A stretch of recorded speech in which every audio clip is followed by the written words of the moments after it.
এখন কি করে কিস দিই তোমাকে? না রায়ের আসার কথা, ঠিক আছে, তার আগে আমি দিয়ে দিচ্ছি, ঠিক আছে?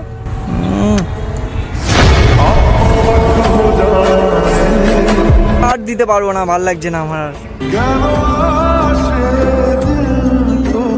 একটা কিস নিয়ে সন্তুষ্ট থাকো না, পরে দেবো। আচ্ছা ঠিক আছে, আমি সন্ধ্যাবেলা যাচ্ছি তোমার।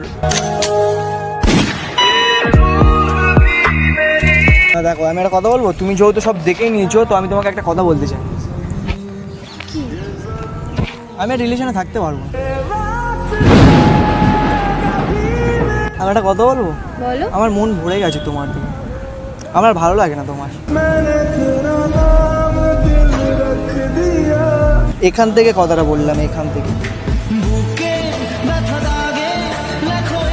ভালো লাগে না ভাই, একটা মেয়ের সাথে কতদিন থাকা যায় আবার?